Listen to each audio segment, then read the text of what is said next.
Yes. This is Emanuele. He's going to do a demonstration. I'm Marc Austin. I'm CEO of Hedgehog.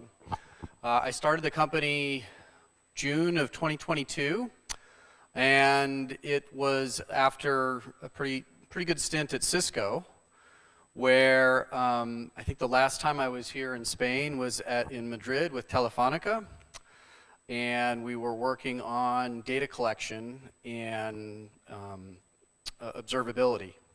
So David, your presentation was absolutely topical for what Telefonica needed to do.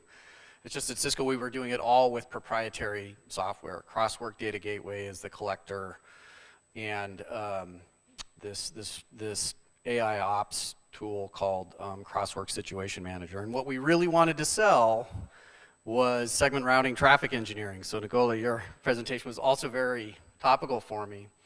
And that product was Crosswork Network Controller was the name of it. Anyway, that's all ancient history.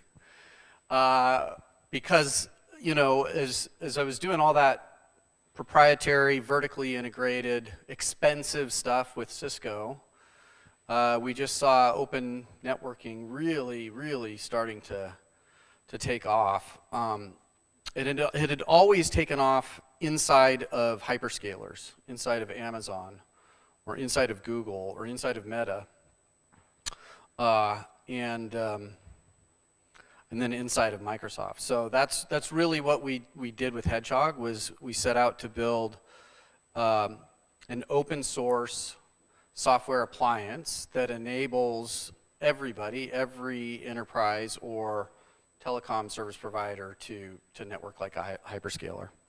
So we're here in Barcelona, or at least I'm here in Barcelona for Mobile World Congress, right?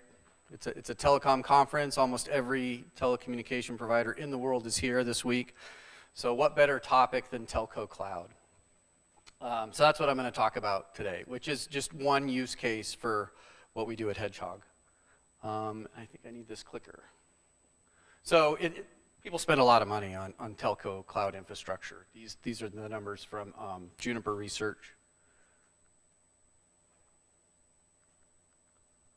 And we talk a lot about distributed cloud when we talk about the infrastructure that our customers run. So this is an example of a telecom service provider in the United States where they have telco cloud infrastructure in 3 regional data centers.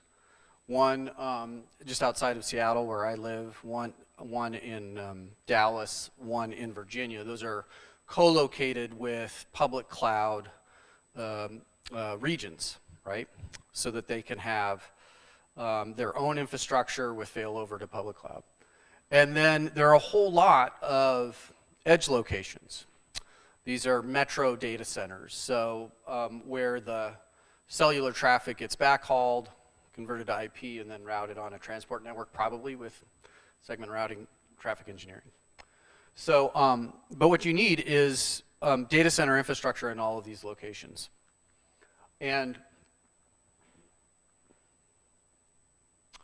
so the primary workload that's going on that infrastructure, at least for traditional telco workloads, is you know, the network functions that make 5G work, right? And historically, telecom vendors like Nokia or Ericsson, they sell you a box. That box has a network function on it. That started to evolve in virtual network functions. And then as cloud adoption, of course, took off, those virtualized network functions evolved into cloud-native network functions, so things that can run in containers. And that's great. You just need to then have containers on your distributed telco cloud to run those containerized network functions. And so that's what service providers now are doing. We're working with a service provider now who's they're using OpenShift as their Kubernetes platform, but they need a cloud network that works well with that. And so what Hedgehog provides with this software appliance that we're going to demonstrate to you is it's a BGP EVPN under the hood, but the abstraction that users deal with is a virtual private cloud. The same networking abstraction that people are used to on AWS or Azure or Google Cloud. And so what that means is that if you have, say, a software development team that's producing a containerized workload and they're used to running that on public cloud, they can run it on your private telco cloud infrastructure with the same kind of user experience and the same kind of interoperability with their Kubernetes cluster. And part of the reason for that is that the way we sort of monitor and manage the network is treating it as a Kubernetes cluster.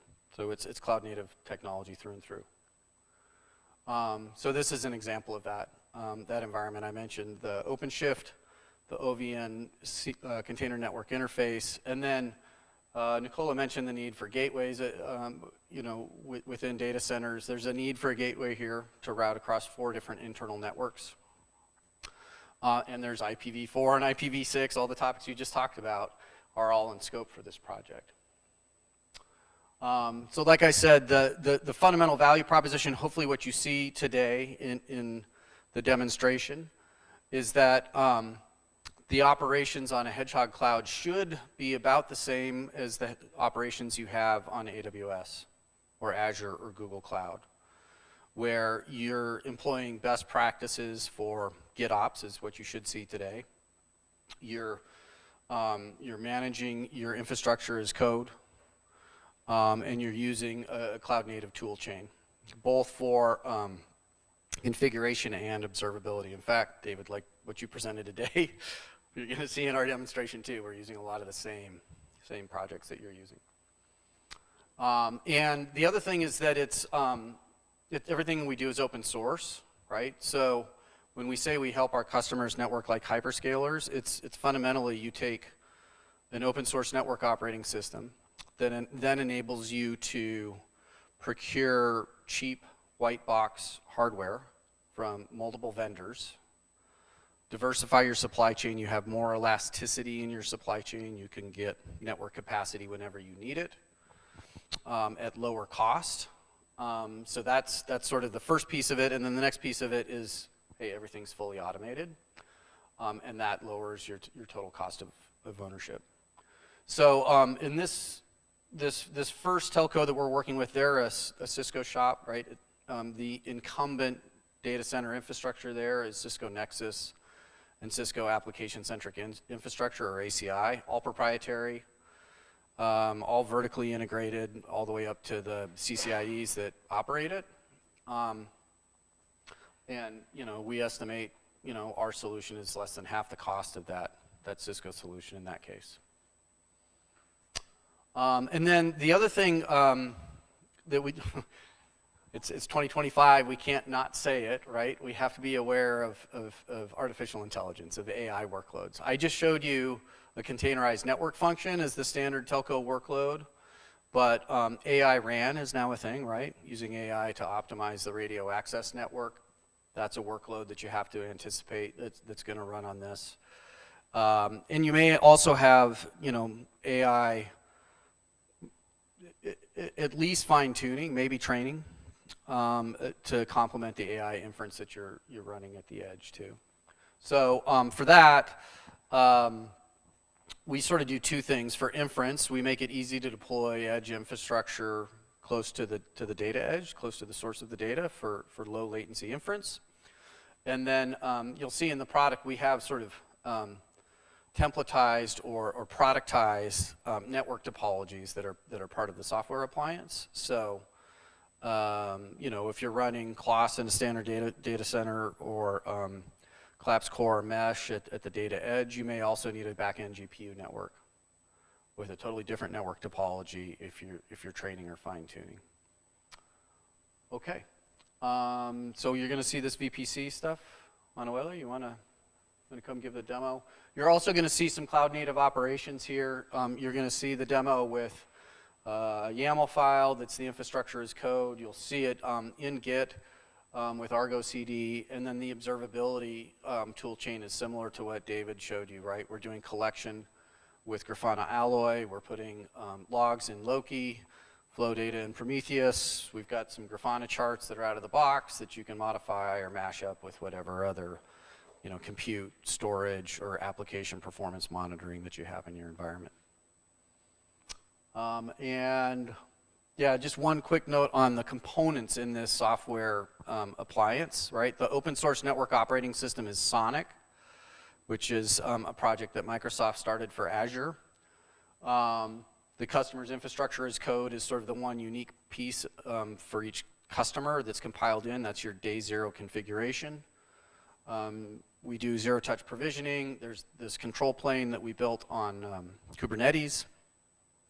And then this gateway, I don't think you're going to see a whole lot of demonstration on that today, but there's a data plane with a gateway that enables you to do things like IPv4, IPv6 translation. So on that note, I'm going to hand it off to Manuele. Thanks, Mark. So yeah, my name is Emanuele. I'm a software development engineer for test at Hedgehog, and I'm going to give you a brief demonstration of the fabric. First of all, I'm going to go over the abstractions that we use in our model so that you can better follow the steps of the demonstration. And then I'm going to show you a typical GitOps flow, let's say, where we deploy new VPCs, we establish peering between existing VPCs, we peer with an external edge device, something that speaks BGP, but it's not controlled by the fabric itself. And then I'm going to show you the observability platform, so Grafana, Loki, etc., that we ship out of the box. So a quick note, this is going to be, there's a lot of ground to cover, and I'm not going to go into the detail of everything because there's not enough time, but all of this stuff is documented in our online documentation. There's a link at the end of the deck. You're encouraged to go there and check. You can also try all of these for yourself, download the VLab, run things, and just check how it works. But yeah, essentially, everything in our model is defined as it's a Kubernetes CRD. It's a custom resource definition. So essentially, it's modeled as a YAML file. And the basic objects that you have are switches and servers. Switches are your switching elements in your fabric. They can be one of the many white box switches that we support, but also virtual switches. Because we rely on a standardized naming scheme for ports and interfaces, every switch that we support comes with a switch profile that provides both that standard naming, let's say, but also the capabilities of the switch, so the supported speeds, the port breakout modes, or that sort of stuff. And then you have servers, which are essentially your workloads, your compute elements, so that the fabric knows where they're located in the fabric. Switches and servers are interconnected by connections, which can be of several different types. So you can have bundled, unbundled, MCLAG, SLAG, and these external connections that are to nodes and are not part of the fabric themselves. And then this sort of describes the topology, the stuff that you have. Then you probably want to build something on top of it, like the VPCs. VPCs are your usual virtual private cloud. It's essentially an isolated network with subnets, each coming with its own user-defined VLAN, DHCP setting, and a lot of other things that I'm not going to be able to go into. But one thing I want to describe is all of the different knobs that you have to fine-tune the connectivity between these different subnets. So a subnet can be isolated, which means that workloads that are attached to that subnet cannot talk to workloads in other subnets of the same VPC. Or they can be restricted, which means that even workloads on the same subnet cannot talk to each other. But then you have permit lists that allow you to essentially override these restrictions. You attach servers or compute workloads to a subnet of a VPC through an VPC attachment object. You can define the granularity of the attachment at the subnet level. Sorry, not forget about that. Yeah, the attachment is done at the subnet level. Then you can create VPC peering between different VPCs. So by default, obviously, elements in workloads in a VPC cannot talk to workloads in other VPCs, but sometimes you want to override that, so you create peering, and that peering is as a granularity at the subnet level. And finally, you have these external peerings as well that allow you to import or export routes from BGP speaking elements. This is done over VLAN, over the IPv4 unicast AFI, SAFI. So this is the physical topology of the environment that we're going to use for today's demonstration. This is an actual deployment in an environment in one of our labs. The diagram was extracted from a tool that was developed by Pau Capdevila, one of my colleagues, from the wiring diagrams, so essentially from the YAML files that I just described to you. It's a simple spine leaf topology with 4 leaves and 2 spines. All of the switches in this particular environment are Dells, but we also support switches from other vendors like Celestica, Supermicro, EdgeCore. And they all run Sonic Broadcom version 4.4.0. So now we're going to try the live demonstration. Let's see if it works. If it doesn't, we have a backup, which is a registration. But yeah, maybe if I speak loud enough, can you hear me?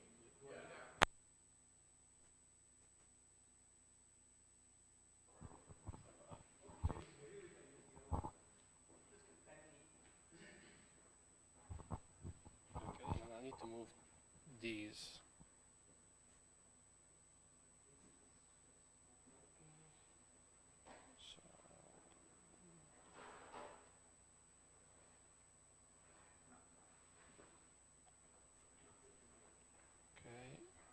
Oh, now I can see. Hello, hello, hello? Yeah. So.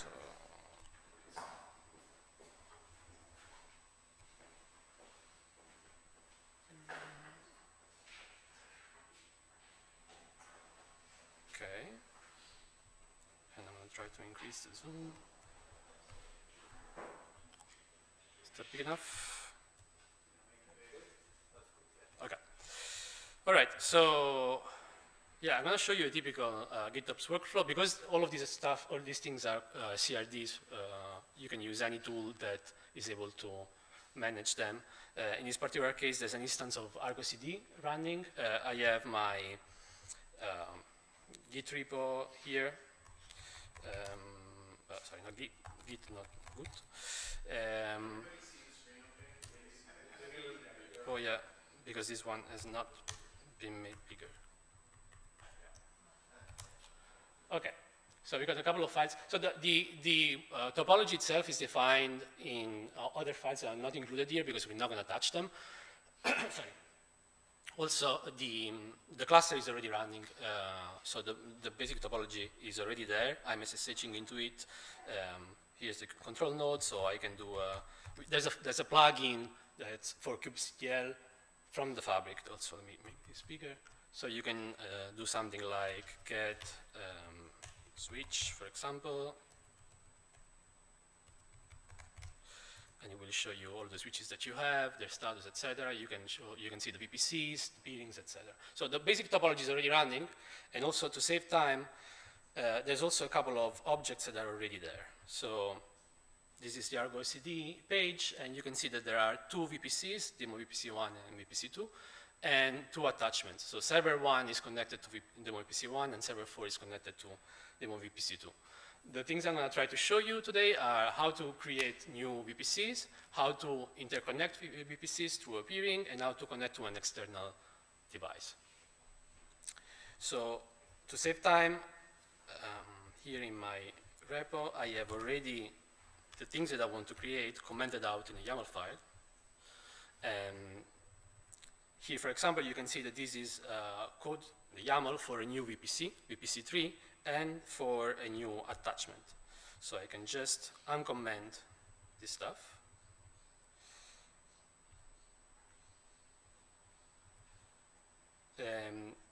This VPC has 2 subnets. Each comes with its own VLANs, CIDRs, some other characteristics. I'm not going to go into the details because there's not enough time, but I can do this.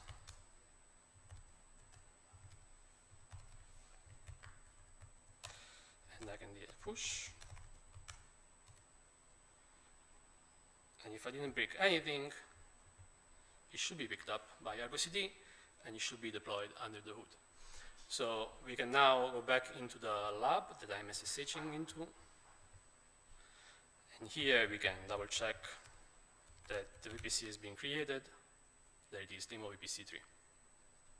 It's as simple as that. Feel free to stop me if you have any question.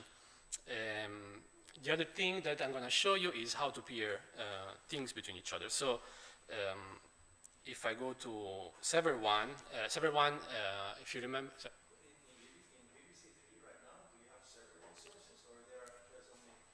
yes, as part of the things that the code that I pushed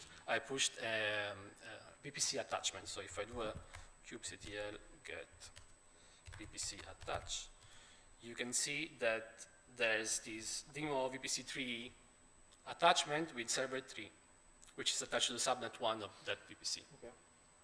It was one of the two elements that I uncommented as part of the YAML.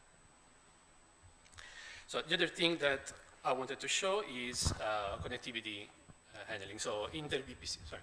Sorry, I have a question, because from the experience using cloud virtual networks, usually you don't go to the detail of defining the VLAN ID, for example. So why is so relevant in this use case versus traditional public VPCs that don't require this information? So, yes, as Marc explained, essentially behind the hood there's BGP, EVPN, and that's sort of why you need that.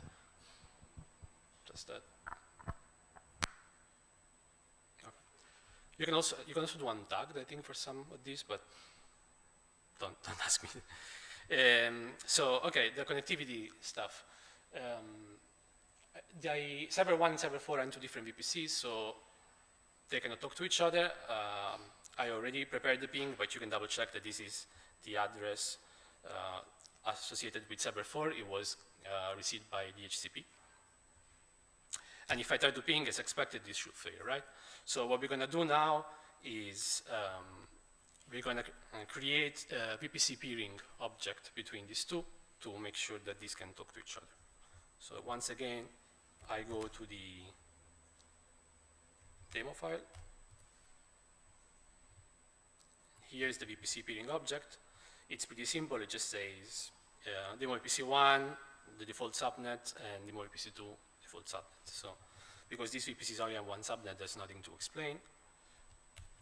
I uncomment this.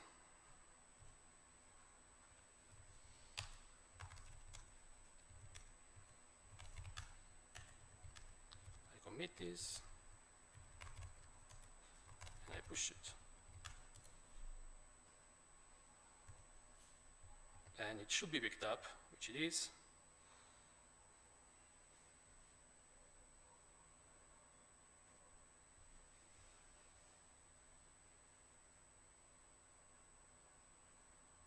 Something didn't go well. Live demo effect. What happened? I think that you have not uncommented the definition of the YAML, maybe. I have uncommented the definition of the YAML. Yeah, there was what I was trying to do. I was trying to create the VPC peering between VPC1 and VPC2. Yeah, so this line just above API version maybe have to be uncommented. Wait. Oh, sorry, yes. Well spotted. That's great.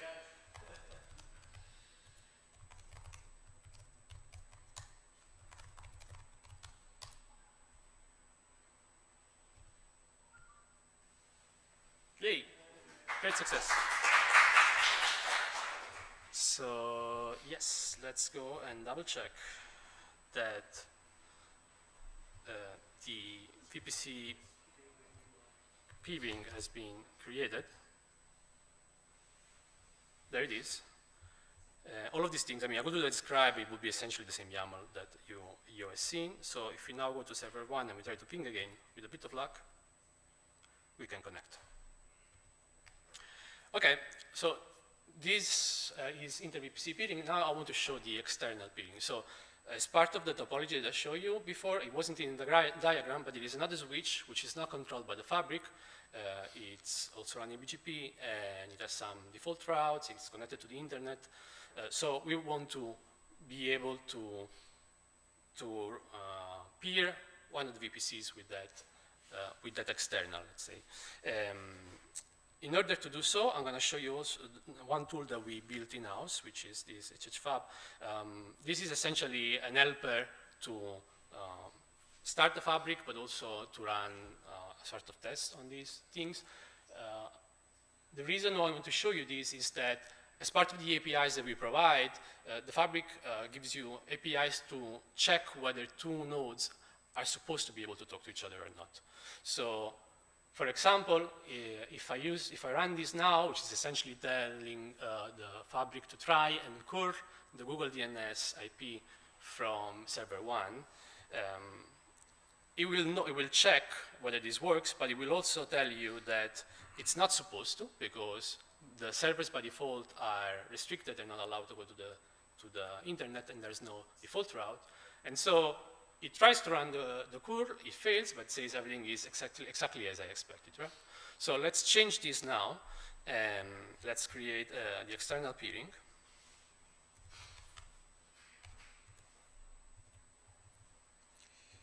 And yes.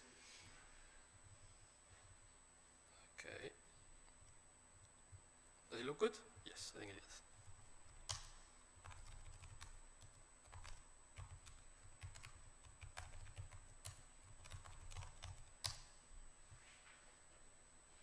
Okay.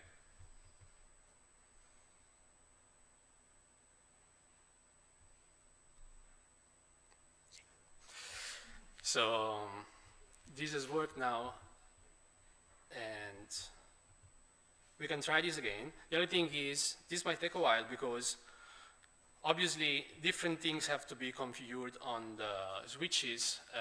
In this particular case, the external is connected to leaf 3 and 4, and the node that I'm trying to curl from is switch 1, and a couple of different things have to happen in the system. So there's agents running in the background on the switch, which listen to the Kubernetes events and are told of what needs to be done. And this thing is essentially polling to make sure that all of the state has been updated before even trying, because otherwise it knows it would fail. So this might take another couple of seconds. In the meanwhile, I'm going to explain what I'm going to do next. So the last thing I want to show you after this is the observability tools that we have. So I'm going to try to run iperf. Sorry, is there a question? Before you're moving to the observability, Yeah. In the CRDs, you are creating the topology by hand, right? I mean, there's nothing that automates the discovery of the physical topology of the switches.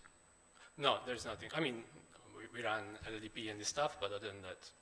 Okay, this is maybe a few. The intention for the product is for greenfield infrastructure. So the assumption is that you're buying new equipment, racking, stacking, wiring it, and when you do that, you write the wiring diagram for basic configuration. Yeah, it's configuration essentially.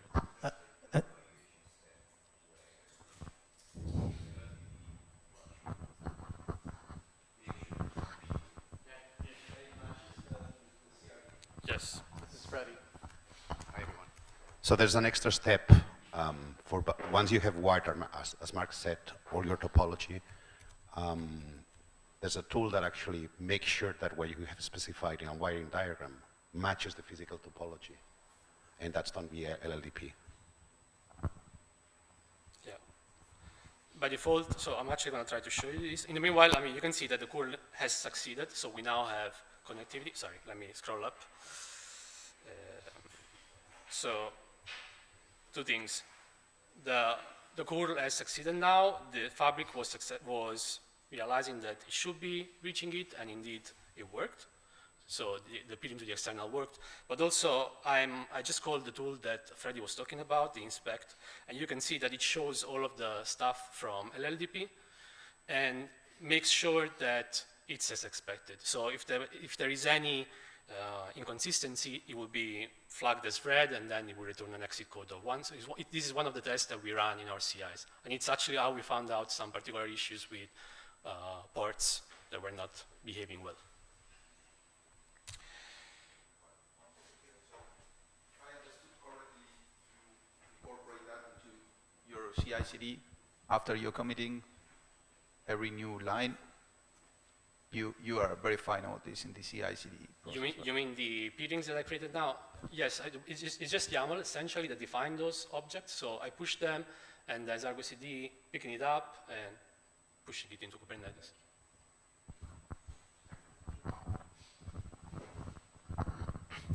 I imagine that with this workflow, especially the GitOps, it simplifies a lot as well the testing, right? So before deploying it, it would be great to actually have some testing environment. And my question would be, have you come across from some tools, or do you have something in place that you can actually point to people if you want, hey, you want to deploy with this specific intent, with this specific configuration, this is the tool set to actually provide some testing environment before actually deploying into production? So for testing, in terms of making sure that the things that you want to push work, essentially what I'm showing you right now, this is using real switches, but you could run it on a B-Lab, which is all virtual. So it has exactly the same topology as the topology you're targeting, but all of the switches are virtual, or it's just not production. And then you could do the exact same steps, verify that it works, and then apply it to your production. Right. But for our internal testing, we don't really use the GitOps flow, because essentially what this is doing is creating a Kubernetes object, but it's much more convenient to use directly the Kubernetes API in code. So you wouldn't go through this flow. Any other question? Okay. Do you have time still? I mean, have fun? Yeah, cool. So the last thing I want to show you is the observability. And in order to do that, I'm going to try to essentially run iPerf. So I'm telling this not to do curl and to do iPerf for 30 seconds from server 1 to server 4, which are supposed to be able to talk to each other. And this is just going to generate some bigger traffic, with the idea that in the meanwhile, I actually didn't have it open. Grafana. So there it is. This one. Okay, so by default, Hedgehog comes with a couple of different Grafana dashboards. So first of all, there's Grafana Loi pushing metrics and logs to an LGTM deployment, and there's a couple of standard dashboards that you can use, for example, to monitor BGP sessions and events. You can check the interfaces, for example, the counters. Actually, the one thing I wanted to do now is maybe make this the last 15 minutes and try to find the burst of traffic that I just sent through, which might be a bit tricky because this was an MCLAG, so we need to figure out which path was taken by this particular traffic. And it might take a couple of, sorry, I picked the wrong one. Should be maybe this. There it is. So just to show that this is actual live data coming from the switches. You can also check the resources, so CPU and memory, all the usual things that you could check. And obviously, you're free to build your own tools on top of that. That's sort of all I wanted to show. If the last thing I want to do is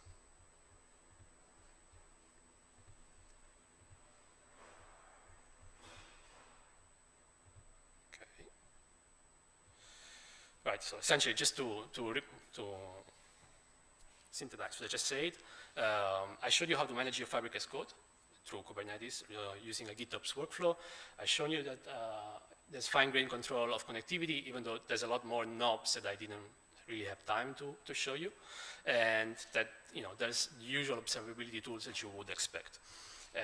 I really encourage you to go to the website and check the documentation, also to download the VLab and run things for yourself. It should be pretty straightforward, so there's a very low barrier to entry. If you're used to VPCs, you're going to be feeling right at home with this. And that's pretty much it. Good.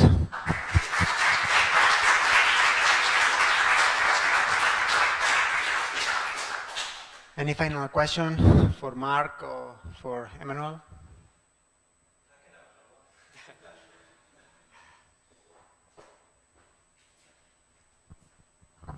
About scalability, so you're using CRDs as essentially your state, both the intended state and the operational state.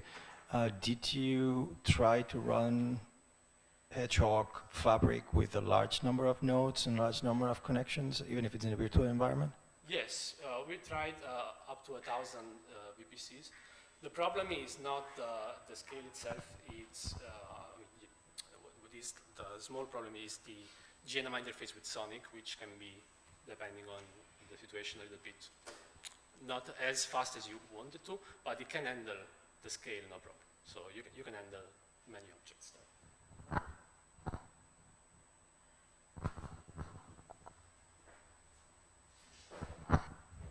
just have one more thing. So I mentioned I'm visiting from the United States, but Manuel, Pal, Freddie are all here local in Barcelona. So please say hi to them and hopefully get to be good friends and invite them to your next meetup. Thank you. Thanks.